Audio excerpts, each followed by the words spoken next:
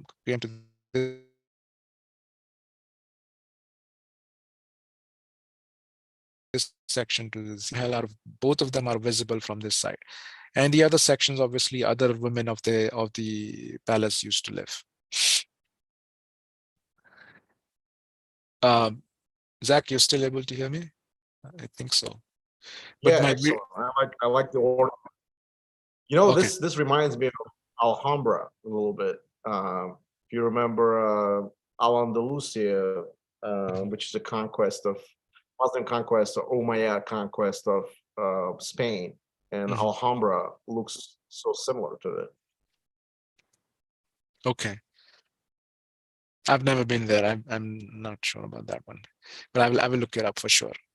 So yeah, you can see these are all small rooms for the wives and daughters of the king, and the open area where they used to gather and do all the activities.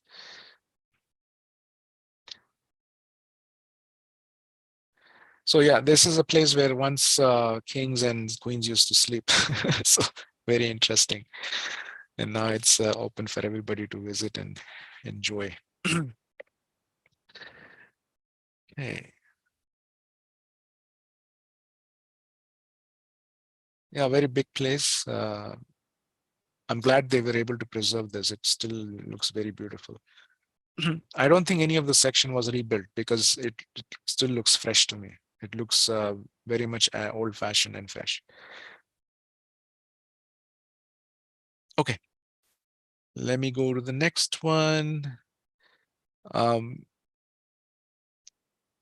there used to be a bathtub. They said that this bathtub was used for bathing purpose by the kings and the queens. So this is right in the center. I don't know why they kept it over there. Okay. Anyways, let me go. Okay, time for Taj Mahal, I guess. So obviously Taj Mahal, the highlight of India, the one of the best places, one of the recognized best places at the eighth, I think it's the eighth wonder of the world. So from the distance, it looks very white, but when you get close to Taj Mahal, it looks all yellowish, marbly. So you can see this is all marble work. You still can hear me, Zach, right? I just want to make sure because I keep getting that notification that my internet is not stable. On the left-hand side, both sides of Taj Mahal, on the back side,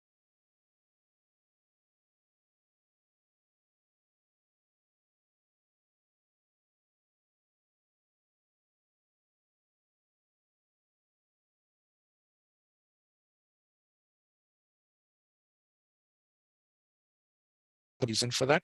But Muslims do come and pray in those two mosques on Fridays and some daily prayers also. So this is on the backyard of the Yamuna River.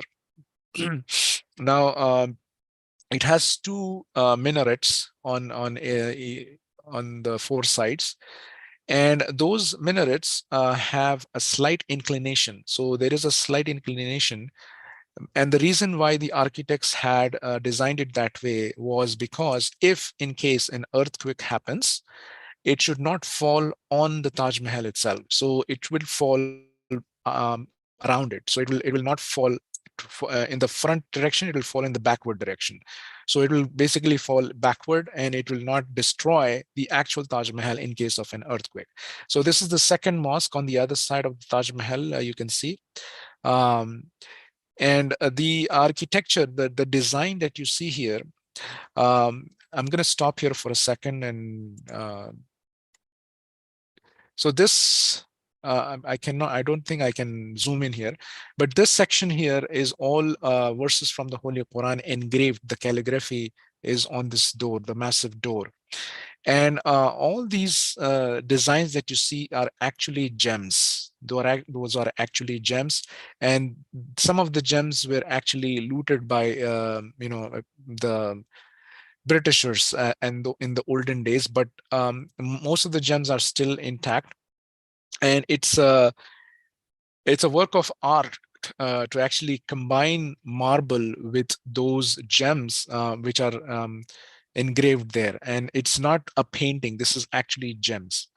So very and inside the Taj Mahal, where they don't allow you to take the camera, there are two graves. One is of obviously the Mumtaz Mahal, the wife of Shah Jahan, and Shah Jahan is also buried there. So this is the back section of Taj Mahal. What you see here is the front section where you enter from.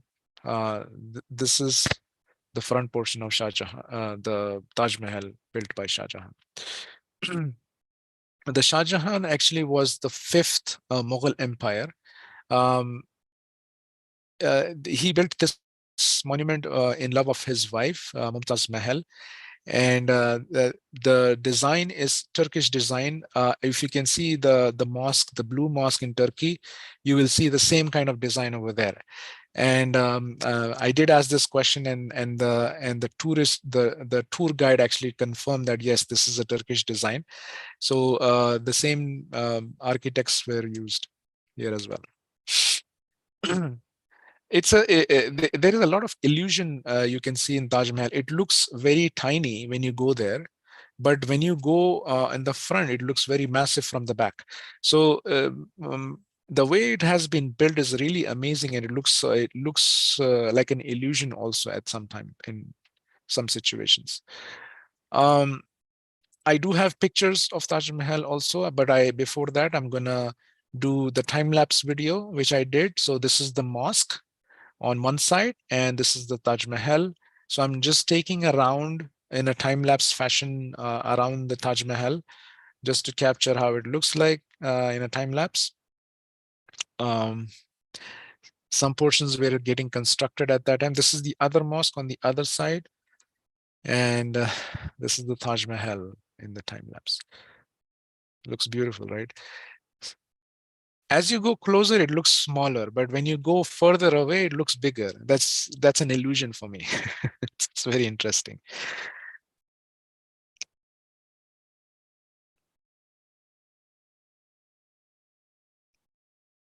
So this is the entrance where all the people come from actually. There is no entrance from the back, from the Yamuna River.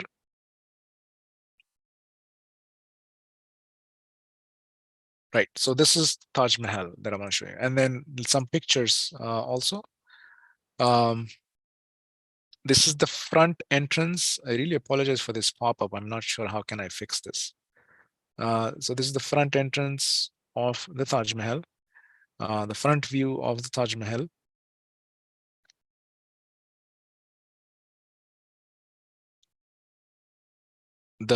When you go inside, the same view is on the inside also, of the same gate.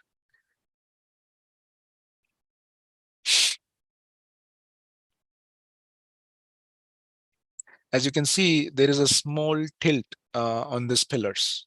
So in case an accident happens, the pillars will fall this way. It won't fall this way and damage the building. So a deep thinking is involved here.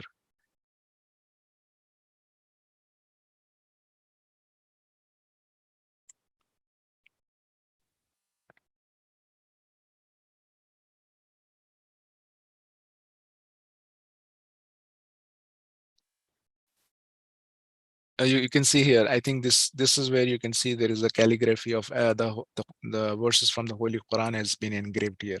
These are all gems. Okay, this is not painting. When you touch it, actually the tourist actually put a light through it, and the light was shining actually. So this is actually a gem.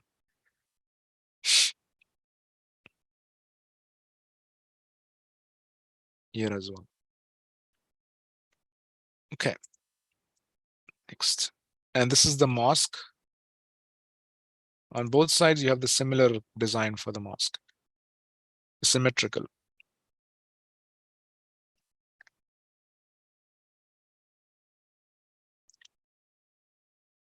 And this is the Red Fort, the Agra Fort that we just saw the video about. This is the Darbar. Um, I believe I have a picture for this. So this is where all the proceedings, the court proceedings used to happen. Um, Obviously, the king would sit here, and his prime minister and all the other ministers will be gathering here and then asking questions, what are supposed to do. People used to get their problems to them, to the king. And the same fort, you can see the Taj Mahal from this fort. A little zoomed in picture.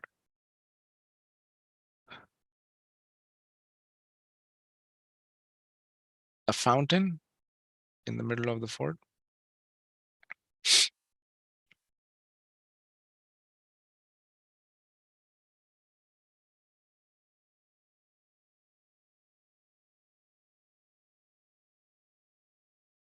Okay, so yeah, so this is basically the, hold on 1 second, let me bring back my presentation here. So here, if I go back to my first slide, we reviewed today the Bengaluru Mysore Palace, Hyderabad Charminar Makkah Masjid, Chowmohalla Palace, Falaknuma Palace, and Golconda Fort. And in Agra, we actually reviewed Taj Mahal and Red Fort Palace. Now, I do have some, because we discussed a little bit of history, I am going to tie it back now with the current situation in India. And I did make one video which is relevant to current situation in India, and I wanted to present on that, and hopefully I have enough time. So as you know, um, after the establishment of the Constitution of India in 1950, Jawaharlal Nehru was the first prime minister, and obviously several other prime ministers happened, including Indira Gandhi, which is the daughter of Jawaharlal Nehru. This is Jawaharlal Nehru, and she was assassinated because of by Sikh, because there were some riots against Sikh, and the Sikh retaliated and killed her. And her son was also a prime minister of India, who's known as Rajiv Gandhi. And Rajiv Gandhi was also assassinated, and he was assassinated because he had issues with the Tamil Tigers down in the south. So the family has a lot of history. The party is known as Congress Party. Now, the current Prime Minister of India is this person, Narendra Modi, right? And Narendra Modi has two different sides to him. So he has, a side for the rest of the world, and then there is a side which is local for the people. And that is where I want your attention here. And I wanted to recognize this situation. Hopefully my audio is okay, Zach? Excellent. Okay. I don't know, but I'm not able to hear you on this for headphones, but I will be able to hear you from my cell phone. That's good. Okay. So Narendra Modi was originally a member of RSS, the same party who assassinated Mahatma Gandhi, and the same party which also wants to establish the Hindu state. So Bharatiya Janata Party is an offshoot which was established in 1980. This is an offshoot of RSS. BJP, where the Modi belongs to, is actually an offshoot. So obviously he comes with that background of establishing a Hindu state. And he originally was, first of all, was the chief minister of Gujarat for a very long time before he became the prime minister of India. And in 2002, there were a huge number of Gujarat riots exclusively conducted on Muslims on a retaliation of an incident that happened. 2,000 Muslims were actually killed in this particular riot. In 2014, Narendra Modi actually became the Prime Minister of India after, obviously, the CM. He was the CM for a very long time in Gujarat. And he promised that he's going to Achhe din meaning Achhe din meaning good days for the whole India. And he, along with his counter, Home Minister Amit Shah, this person is Amit Shah, they um, introduced a different flavor of politics into which was never seen before. And they were actually tag teaming with these media personalities. I'm not going to name all of them, but these are the media personalities who actually promote the agenda of Narendra Modi on to brainwash people, basically to do a lot of things. So Narendra Modi, he is responsible for a lot of things that are happened in India. One is demonetization, which is to um, where he removed the legal tender of 500 rupees and 1000 rupees, and the whole nation stopped for literally 2 months, and 200 people died. He actually introduced this law of beef ban, where it is a crime in India to actually kill a beef, because a cow is worshipped like a god in India. So if you slaughter a cow, which is mainly consumed by Muslims and Christians, it is a crime now. So you cannot slaughter a cow. Um, so the picture here depicts that some thugs are going to eve tease or probably rape a woman. Now, if they are wearing cow masks, they will be protected because there is a crime equal to raping a woman. Mob lynchings of a lot of people who actually don't support Modi and also don't support the ideology of um, Hindutva, one Hindu state. A lot of hate against the Muslims that is happening right now in the country. Um, a divisive policy or polarization policy of anti-national rhetoric, where if you say anything against the government, it is considered as anti-national. Basically, you will be called out um, as somebody who is not supportive of the country itself. So in a democracy, you're allowed to question the government.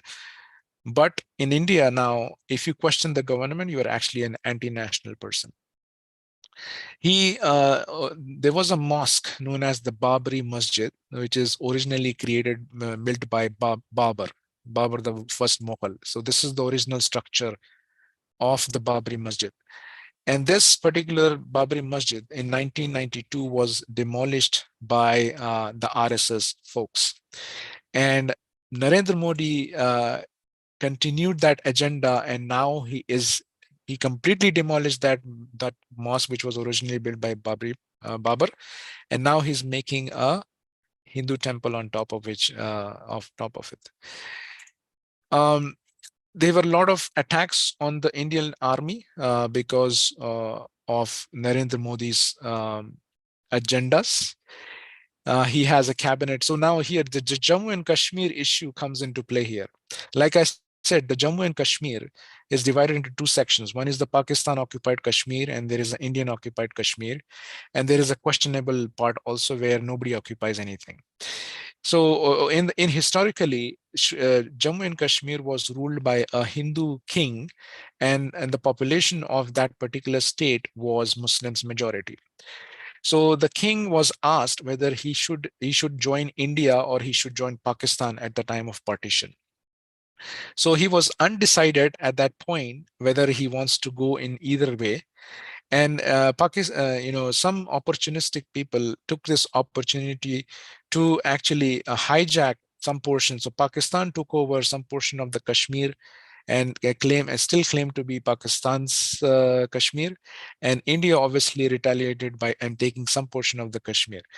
Both of them show that the Kashmir fully is part of their maps, but actually, in reality, this is how Kashmir looks like.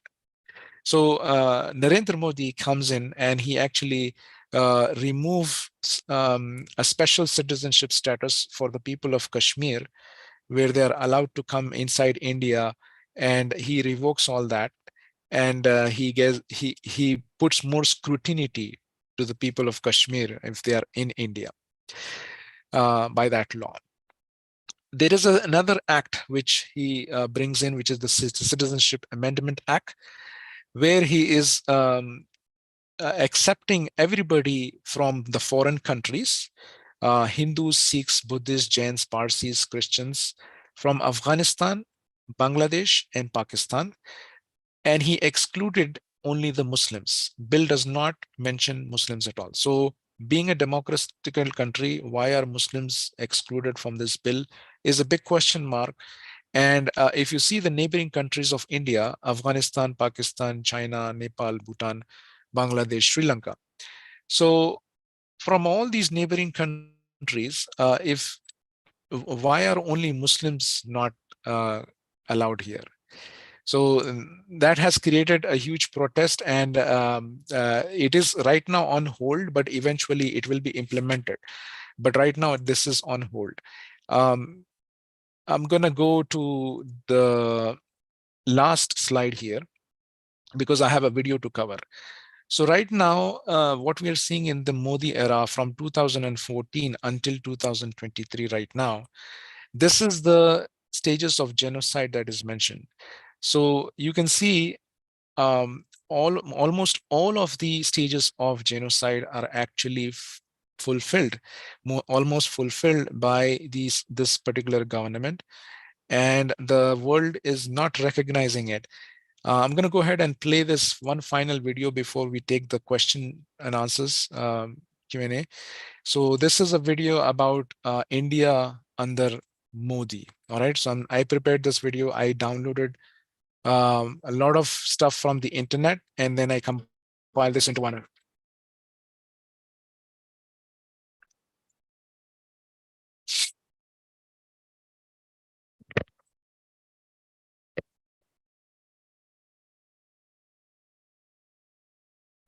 Oh, I'm so sorry. Okay, so let me reshare again. Hold on one second. I know what happened. Okay, just 1 second.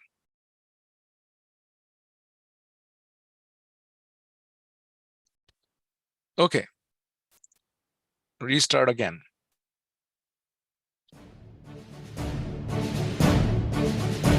Now it's not showing us the picture. Sorry.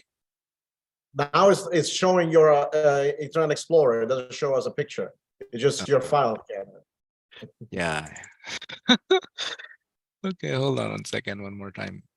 Okay, now it looks okay. How about now? Yes? Good.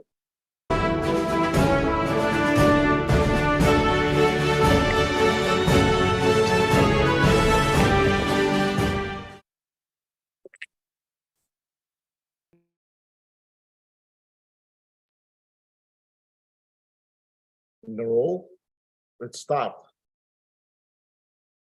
Nourul.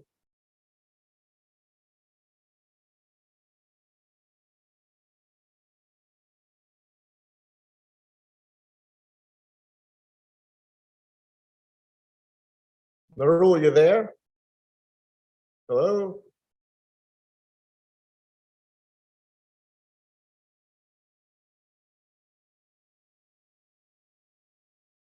Nourul, video. Oh. Yeah, I'm here. I'm so sorry. I don't know why this happens. Can you hear me now? Yes. Okay, I'm gonna try one more time again. Start from the point where we stopped, right? Yeah. Okay.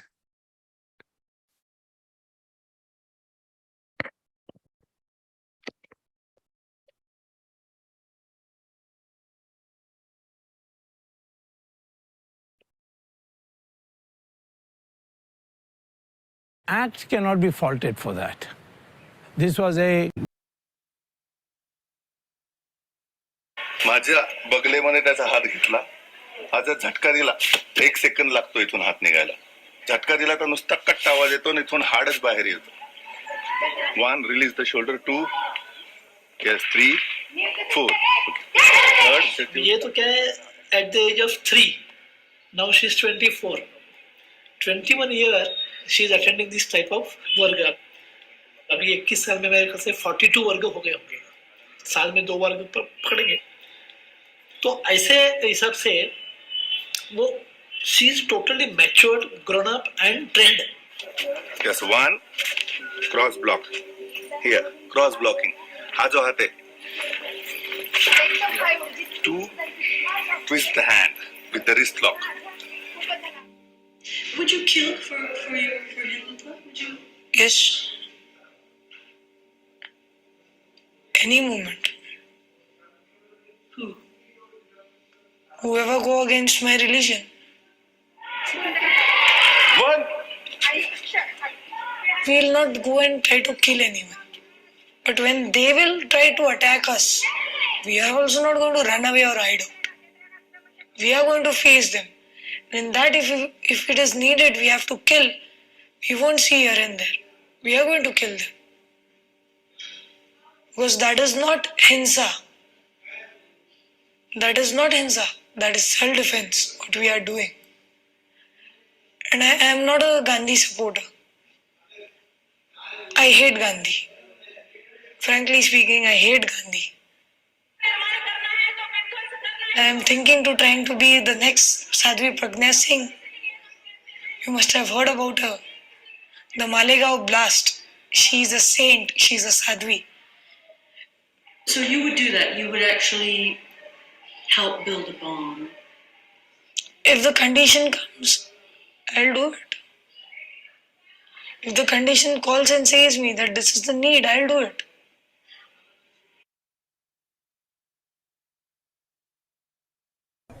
भाई era बोल जय श्री राम बोल हाँ बोल जय श्री राम आओ तोरा बोल और एक बार बोल बे श्री राम और एक बार बोल जय श्री राम जय हनुमान बोल रास्ते में जब वो गोरक्षक रोकते हैं तो पहले तो वो नाम पूछते हैं, भाई तुम्हारा क्या नाम है। अगर उसने बता दिया मेरा नाम इस्लाम है, मेरा नाम खान है या कुछ बता दे तो फौरन उनको ज़रूरत नहीं हुलिया की, वो उनको तो जला देते फाड़ देते हैं। बस उनका लेना देना कोई मुसलमान है इसको मारा जाए। यदि वो गौ तस्कर है तो उनको जान से मार देना चाहिए। गाय हमारी माता है, उसको बचाने के लिए हम कुछ भी कर सकते हैं, किसी भी हद तक जा सकते हैं। Young kids who were being given weapon training to fight against love jihad. मुसलमान हमारे देश की लड़कियों को जिस तरीके से खराब कर रहे हैं,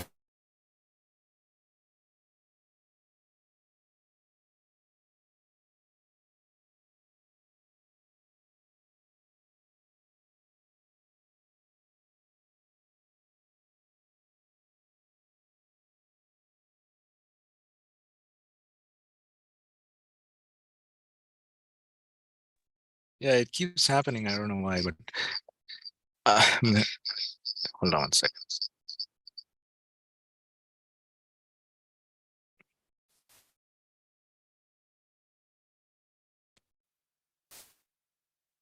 Young kids who were being given weapon training to fight against.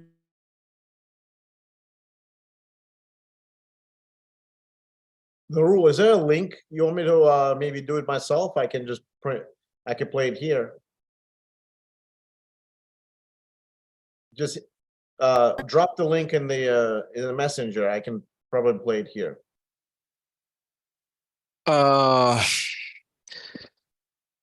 Drop the link. It's a video. I cannot drop it. I don't know why my internet is not working today. All right, no link. Okay, fine. I mean, it's a video I compile on my local machine, so it's not. You know, and then sometime in the future, if you want me to upload. Well, anyways, I think I will stop now because I will share the video separately. That's fine, right? Is that okay? Yeah, if you could just. That video is important. Yeah, I'll put it on my channel as a separate video, and then I'll name it however you want to name it. Yes. Okay. Can you unmute me on the cell phone as well, if you don't mind? Oh, of course. Sorry. Because I'm having trouble with my internet. Okay. All right. So I asked to unmute. Can you unmute yourself? Here it is. You're unmuted. Okay. Can you hear me? Yeah, I can hear you both. Yeah, correct. All right. So really apologize for this situation. I'm not sure why my internet was not working, but I would like to take any questions that you guys have. Yeah, so what I'm going to do is unmute everybody. If you want to just respect, I guess, and raise your hand, and then whoever first raises a hand, will let you speak. So I'm gonna go ahead and do that right now. Unmute all.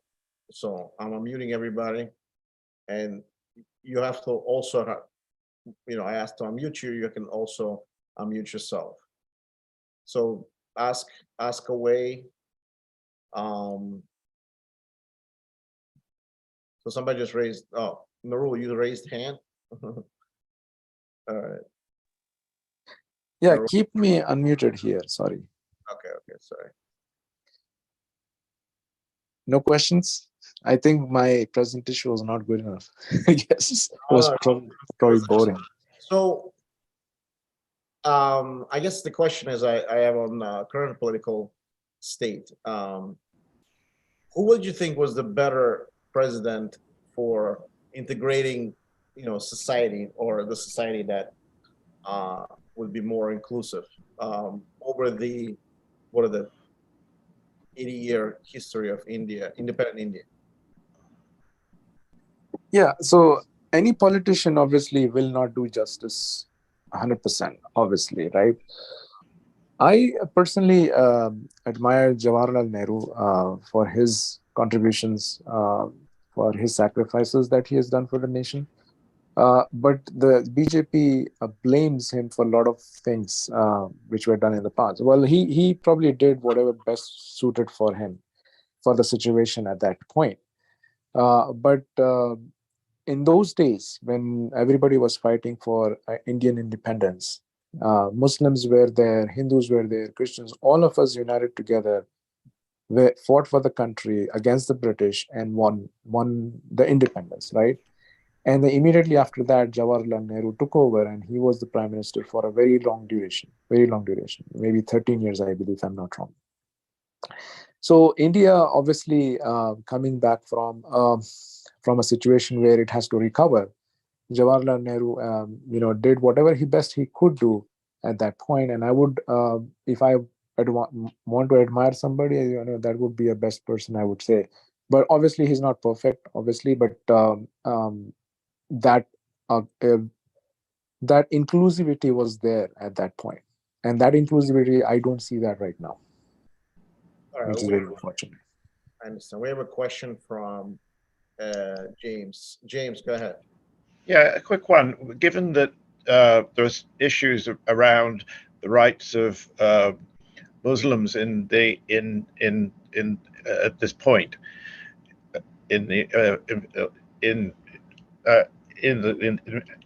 does it reflect also in the media? Is there if you were in would you be is the media reflecting these issues sufficiently? No, the media is actually a sellout right now to the Modi organization. All the CEOs of these channels, the media channels that are running in India, are owned by Modi supporters, BJP supporters. So the whole agenda that runs throughout on these media channels is a pro-Modi agenda. They do debates, they do have discussions and all that, but obviously you can clearly see they are trying to polarize the whole nation.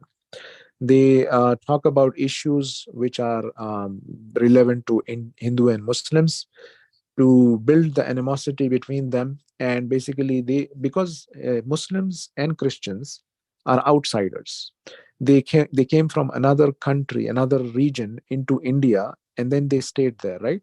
Muslim Mughals basically came and made India their home. So they want the Muslims to go back. They say that we have made Pakistan for you, maybe you should go back there. So that is not what Muslims of India want. They love their country, India, and they want to stay there. Yeah, unfortunately, the media is not helping the situation. It's actually adding more fuel to the fire. And I believe the situation will get worse going forward. Well, thank you. It's not a great situation, but thank you for that. Sure. Thank you for the question. It's interesting that in China you have association with Uyghurs or Uyghurs, and then in India it's concurrently. But in China we have we're talking about not even 1% of population that Uyghurs are 25 million in a billion society. Here we're talking about 300 million people. It's virtually impossible not to include 300 million people, even though you're 1.5 billion or 1.2 billion. It's huge percentage. Yeah, that's why that law was introduced, right? CA-NRC law, the Citizenship Amendment Act, was introduced in order to filter out those which are easily can be eliminated from the country, right?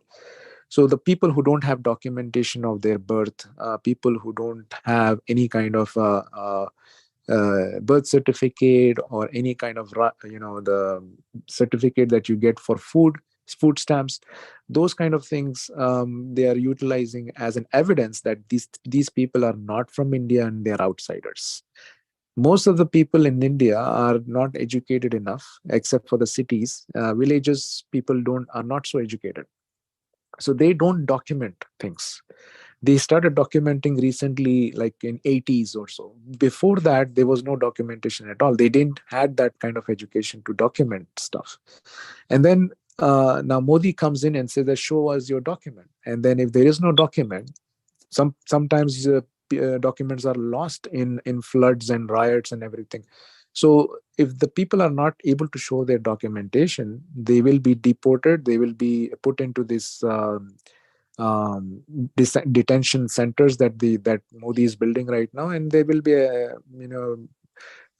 either sent to Pakistan or Bangladesh. That's what I feel. It's heading in that direction. So India is slowly changing from democracy to theocracy. So, and they are actually changing the constitution of India slowly, surely. So it's interesting.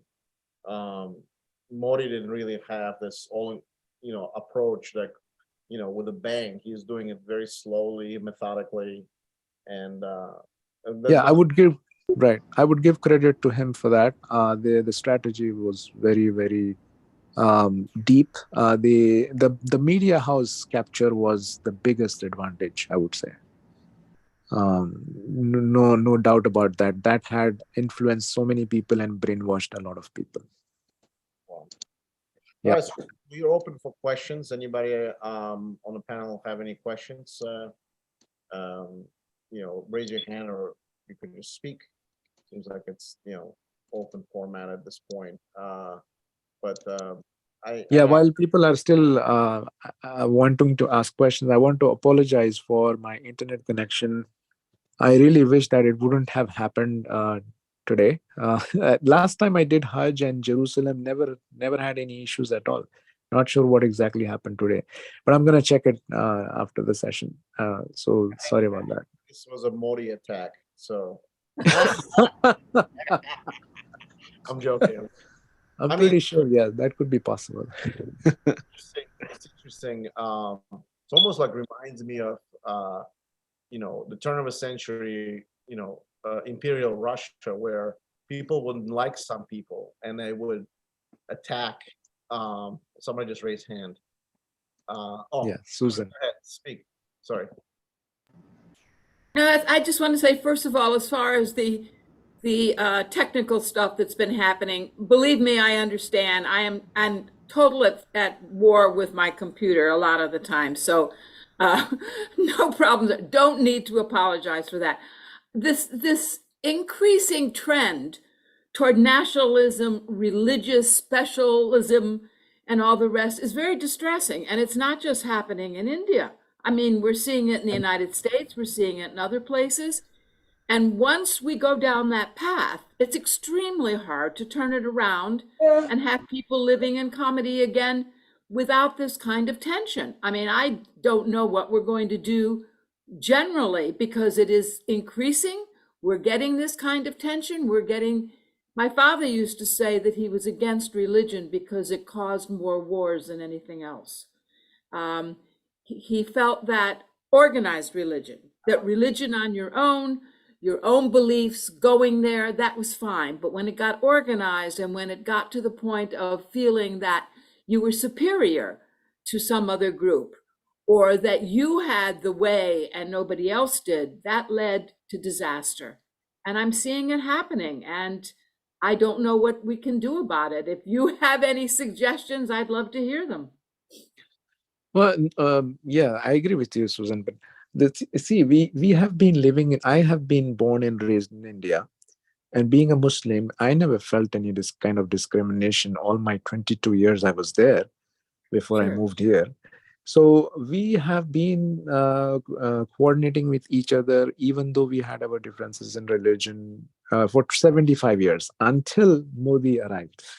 Yes, true.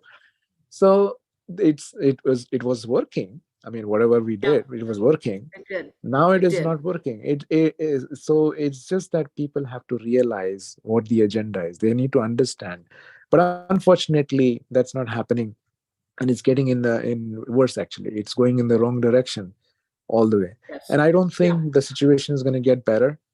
It's going to become worse, and ultimately, you will see that the Indian constitution will no longer be a democracy in the future. They want a Hindu state, basically. The idea of BJP being in power, and they want to keep, the people. They want to stay in power until this this whole Hindu state is established. So just like the Jewish state, they want a Jewish state for people of Jews. They want to same way they want to have a Hindu state for people, the Hindus.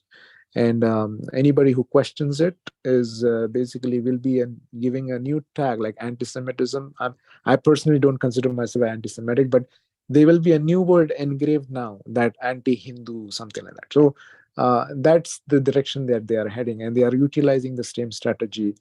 Um, the mosques are being destroyed, and temples are being built on top of it. It's the same thing what the Mughals did, probably. So No, I've seen this. I mean, I see it in the papers and I've seen it in the news. I've been watching Modi, and I agree with you. It stirs things up. Once you get somebody in power who does this kind of thing, then it stirs up other people. Then it creates hate, and it's very unfortunate. I mean, India was doing fine before. yes. I agree, Now, and it's terrible. what would India do in relations to Bangladesh, right? They consider them to be their friend. If they continue on this path, Bangladesh could turn around and become Pakistan friend in this case. So I really don't. I think this is a very explosive situation in that regard. And Well, go ahead. Sorry. I personally thought that, I wish Pakistan would not have been created. That partition wouldn't have not have happened. That's my personal opinion, because that has created so much hatred. That actually probably is the root cause of all these issues. But people in India, Muslims in India, and all the other religions used to understand, have an understanding, even with that kind of a situation. I know that there were issues happening in small pockets, but not in a large scale. But now it has enhanced further, and I really wish that partition wouldn't have happened. And now the situation is such that we as Muslims living in India are questioned for our loyalty to the country, which is very disgraceful, actually, very, very disrespectful question, actually. How can you question us that we are not loyal to our own country? So um, it's very unfortunate the way it's going right now. I see some hand raised also. I mean, So we have James. James, go ahead. A quick one on remind us about the industry in India. Is it mostly in the Muslim areas or in the Hindu areas, or who's driving the economy, the economic trade? If there is a balance. No, it's not specific to a community. I think the people of India together actually contribute to the economy of the country. I don't think it is specific to any community. So it's balanced. It is balanced, and there is always equal opportunity. The only special category will be like for the scheduled caste and scheduled tribes. A special category is given to them in terms of work, in terms of education, because they don't have enough money and all that. But as far as the economy is concerned, everybody gets equal opportunity, irrespective of your religion. But now I'm seeing nowadays, I'm seeing this trend that is coming up, that you should not buy from Muslims vendors. You should not hire any Muslims because of XYZ reason. So this trend is coming up, but I don't think everybody is buying that at this point. But it is picking up. But eventually, if it creeps into corporate world, that's going to be a disaster for India. I would say India will be at loss. So that reminds me of the and again, I don't want to compare it, but the 1930s, Nazi Germany, right? They Exactly. the Jews cannot be employed in schools or government jobs. Then they said they can't marry, non-Jews, and keep the Aryan nation going. And then they were put in concentration camps, and eventually, I don't think it's going to get to that, but who the hell knows? It's very dangerous. Yes, and I had that section, what you just said, Zach, in my video. Unfortunately, I couldn't play it. I know, right? And you had that priest in the beginning who said when they came for communists, I didn't really do anything. The Protestant priest said, and then when they came for Catholics, I couldn't do anything because I didn't want to do anything. And then when they came for me, there was nobody to do anything because everybody else was taken out. So, and that was interesting. Yeah, and it's not just Muslims that has been marginalized and penalized. It is Christians also feeling the same way. Even Sikh as well. Can I ask one other quick question? Do you think everybody is aware of this trend? Internationally? No, within India. I mean, if you're comparing it with the 30s in Germany and that era, people didn't believe that Germany could be doing this again. Well, yeah, I mean, people are aware, yes, I would say, but they are in a denial mode. Basically, everybody thinks that their problem is bigger than what's coming up. So the only people who actually protest and is the left people, the because the BJP is the right wing party. So only the people who actually want to support the struggle is basically the left people, and they constantly ask questions to the government. Till now, in 8 years, the Narendra Modi has not given any press conference to any media houses. You can search on the Google. You will never find any. Just like the Trump and Biden does, he will never. He has never given a press conference live to any media house. He never takes questions from them because he cannot answer them. Those are questions he cannot answer them. So yes, they are aware, but they think that the problem of India is not this. I mean, but like I said, they have been brainwashed. If Modi government is winning 70% of the votes, you can imagine. They know there is something coming up. They have been already been established within the hearts of the people. That they believe that Modi is going to achieve something what they want to have, a Hindu nation. I guess they want to support him to get there. Does that make sense? I don't know. Am I still there? Yes, and it sounds very dangerous. Yes. And similar to the 30s. Anybody has any other questions, or we'll let me know if you do. If you don't, I just wanted to Again, Yeah, I will post that. I will share that video to you, Zach. Please upload it on your website. Um, I'm sorry, YouTube channel. Um, and any questions from the other slides and other videos I have shown? I know it was probably boring, but just ask me. Oh, it's not boring. I thoroughly enjoyed the obviously Taj Mahal and the concept. Yeah. When it was built, and it was just an glamorous, marvelous thing, and was built in the honor of a woman. So it's interesting that all throughout the Muslim East, in my region, we have amazing structures that built also, and there's always a story behind it as well, which is quite incredible, if you think of it. And it's just a shame that India culture has been intertwined with the Muslim religion for so long, and they lived together for so long, and and then when I partially blame Great Britain for what they did as far as a partition, also in Iraq and Kuwait, and if there wasn't a partition like or they were probably more thought out partition, this would not have happened. This was a ticking bomb that would have happened. That's what happened. And look what's going on in the Middle East. What's going on in India. Look what's going on in China. Everything that was touched by colonial this is what's happening. It's quite shameful. And then at this time, obviously, Great Britain has no pull in either way, and both nations has nuclear weapon, which is very dangerous situation. Agreed.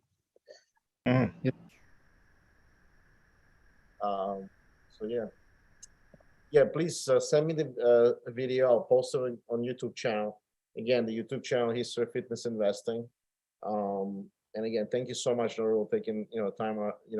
Maybe sometime in the future we could do a part 2.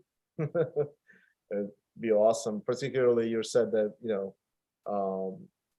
you've gone to India several times, so you could just talk about your region, Gujarat, for example, would be interesting. So to speak. What you did today, the smells, the tastes of the state, and I love chicken tikka masala. In fact, I'm probably gonna order some soon. Well, I'm gonna say that if you like Indian food, you better go to India to eat it. If you because you won't get the same taste over here. I have been living here since 18 years now. Never got the same taste, never ever. And obviously the Taj Mahal on pictures looks beautiful, but it's more beautiful in reality. Actually, you should definitely go there, experience the culture as well. Yeah. I mean, that's my thing. And I never listen to people when people say, oh, the way they're cooking. Listen, they're probably the most healthiest people because their metabolism is working 100%, and because of the fact that the way they're cooking, it's the body is adjusted to it so well. We hear picking up forks and knives, and God forbid, touch another person's food, and then what happens is our metabolism doesn't fight any microbes, or we don't have any vitamins that we burn everything. Everything is frozen. How is it's there. It's everything natural. Everything is organic, and we have lost that here, unfortunately. When it says organic, but how do you know it's organic? I mean, you can't really tell. And when I tell people go to Uzbekistan, like somewhere in September or August, and try, melon, they have 40 different types of, melons, for example. And the reason they're so sweet is because of a temperature change throughout the day. So because of the desert, right? Desert nearby, it could be really nice and warm, and you have to do it cold at night. Because of the switch, the taste, the food tastes so much better and so much more tastier, and it has to do with the climate, so stuff like that. So I digress. I want to wish everybody a nice weekend, and then please join our YouTube channel if you wanted to get an update on particularly the video from Nourul. And if you can donate, so we can next time Nourul is in New York, we take him out for a nice Indian food. We'll let him taste New York Indian food. Sure. Thank you so much, Zach. Really appreciate it. Thanks to everybody who stayed back to listen to this. Thank you. Thank Appreciate you. it. Bye. Bye.